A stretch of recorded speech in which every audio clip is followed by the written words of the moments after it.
नमस्कार दोस्तों, welcome to सब इंश्योर। मैं हूं प्रदीप मिश्रा।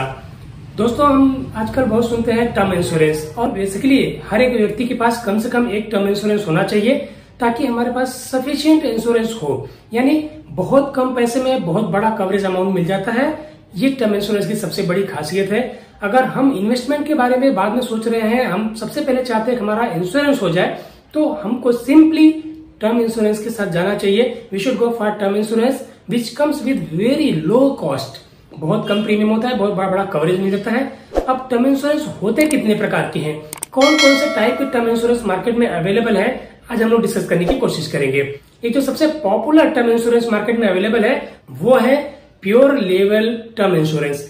यानी जैसे आपने 20 साल 30 साल के लिए पॉलिसी लिया, तो 20 साल 30 साल तक आपका जो इंश्योरेंस आ जाए, यानी 1 करोड़ की पॉलिसी अगर आप लेते हैं तो 1 करोड़ का सम एश्योर्ड डे 1 से लेके लास्ट डे तक आपका चलता रहेगा। और उसमें प्रीमियम भी आपको रेगुलरली उतने पीरियड के लिए पे करते रहना पड़ेगा। जितने साल की आपने पॉलिसी लिया है उतने साल तक आपको प्रीमियम पे करते रहना पड़ेगा। इसको बोलते हैं प्योर लेवल टर्म इंश्योरेंस। दूसरा एक टर्म इंश्योरेंस का प्रकार होता है, वो होता है लिमिटेड पेमेंट टर्म इंश्योरेंस। जैसे मैं अभी आपको एग्जांपल बताया, उस एग्जांपल में समझिए आप 1 करोड़ की पॉलिसी ले रहे हैं 30 साल के लिए। आप पॉलिसी तो 30 साल के लिए ले रहे हैं, यानी आपका कवरेज जो होगा वो 30 साल के लिए होगा, लेकिन उसमें पेमेंट आपको खाली 5 साल करना होगा, 10 साल करना होगा, 20 साल करना होगा, या 30 साल से आप 10 साल माइनस करके नहीं 20 साल करना पड़ेगा। वो एक कंडीशन होती है, वो आपको अलग अलग पॉलिसीज में मिलती है। और हर एक टाइप की पॉलिसी हर एक कंपनी में नहीं होती है। अलग अलग कंपनी अलग अलग टाइप का टर्म इंश्योरेंस आपको अवेलेबल कराते हैं।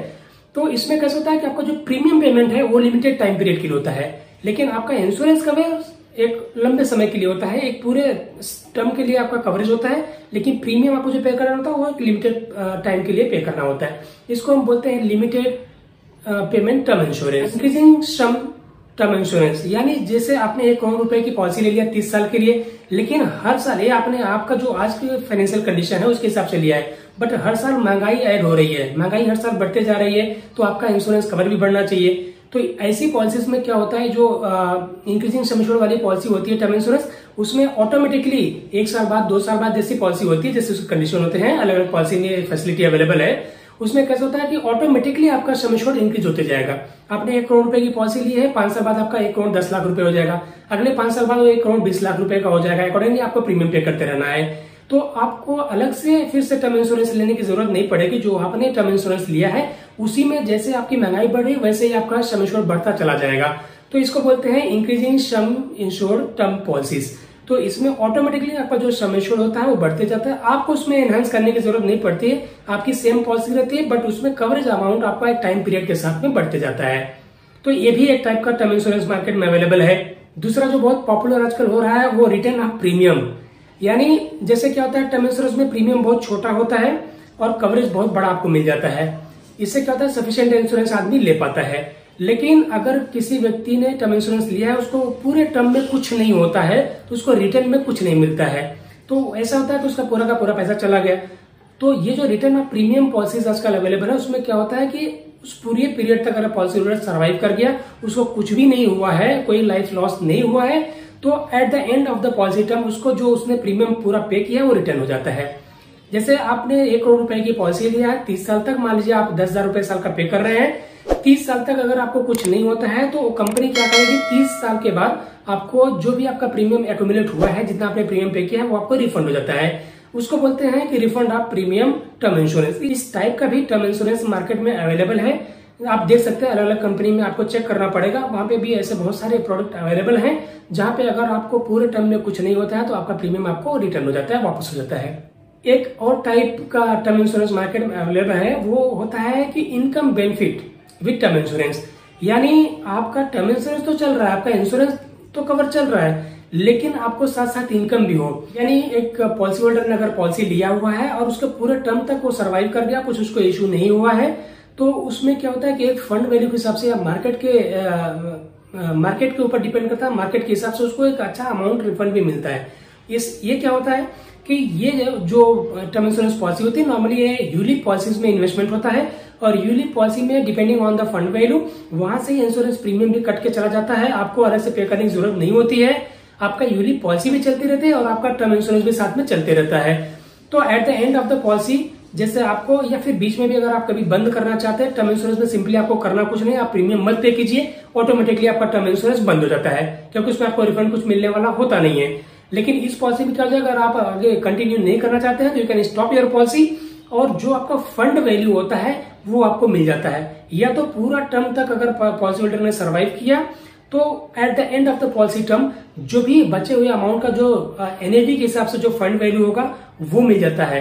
यानी इसमें इनकम का भी बेनिफिट होता है और साइमल्टेनियसली पॉलिसी होल्डर का इंश्योरेंस कवर भी चलते रहता है। तो ऐसे बहुत टाइप के टर्म इंश्योरेंस अवेलेबल है। नॉर्मल क्या होता है कि हम सोचते हैं कि बहुत महंगा है इंश्योरेंस, हम नहीं ले पाएंगे, इसलिए हम टर्म इंश्योरेंस लेते हैं। लेकिन टर्म इंश्योरेंस में भी होता है कि हम कौन सा चूज करें कौन सा नहीं करें। हम बहुत बारे डाउट में आते हैं कि हमारा 10,000 ही प्रीमियम हो साल का, लेकिन वो तो हम 20 साल 30 साल हम सर्वाइव कर गए तो पैसा पूरा का पूरा चला जाता है, हमको तो कुछ मिलता नहीं है, हमारा लॉस होता है। तो अगर ऐसी सिचुएशन बनती है तो ऐसे अलग अलग टाइप के टर्म इंश्योरेंस मार्केट में अवेलेबल है, जहां पे आपको रिटर्न ऑफ प्रीमियम मिल जाता है, जहां पे आपको एनएवी के हिसाब से फंड वैल्यू मिलता है, जहां पे आपको प्योर टर्म इंश्योरेंस चलता है। आपको सिर्फ रिस्क कवर करना तो प्योर रिस्क कवर चलता है। बहुत बार ऐसा होता है, आदमी सोचता है कि मेरी जो प्रीमियम पे करने की लायबिलिटी है वो जल्दी खत्म हो जाए, मुझे इंश्योरेंस सेफ्टी तो मुझे 70 साल की उम्र तक 80 साल की उम्र तक चाहिए, लेकिन प्रीमियम पे करने की जो लायबिलिटी है वो 5 साल 10 साल में खत्म हो जाए, उससे ज्यादा टाइम का मुझे नहीं चाहिए। तो आप लिमिटेड प्रीमियम वाला टर्म इंश्योरेंस ले सकते हैं, जिसमें आपको 5 साल 10 साल 20 साल ऐसे ही रहता है, इतने टाइम का आपको पेमेंट करना होता है, लेकिन आपका इंश्योरेंस कवर चलते रहता है। तो ये बहुत सारी चीजें मार्केट में अवेलेबल है, बहुत टाइप के अलग अलग टर्म इंश्योरेंस प्लान मार्केट में अवेलेबल है, आप चेक कर सकते हैं। बट रिक्वेस्ट मैं ये करूंगा, मेरी तरफ से एडवाइजेबल ये होता है कि कम से कम एक टर्म इंश्योरेंस पॉलिसी हर एक व्यक्ति के पास होना चाहिए, ताकि उसका एक सफिशिएंट इंश्योरेंस कवर रहे। फैमिली की सेफ्टी के लिए एक बड़ा इंश्योरेंस आपके पास होना ही चाहिए। अगर नहीं है, आप हमारे वीडियो को देख पा रहे हैं और आपको लगता है कि ये वैल्यू कुछ ऐड कर पा रहा है वीडियो आपके लाइफ में, तो डेफिनेटली आप as soon as it is possible आप एक टर्म इंश्योरेंस लेने की कोशिश करें। आपके कोई नियरेस्ट होंगे, जो भी एडवाइजर होंगे, ब्रोकर होंगे, कंपनीज होगी, आप वहां पे इंक्वायरी कर लीजिए और वहां पे इंक्वायरी करके आप as soon as it is possible, जैसे मैं आपको सजेस्ट कर रहा हूँ, टर्म इंश्योरेंस पॉलिसी लेना चाहिए। बहुत सस्ते में बहुत बड़ा कवरेज मिल जाता है।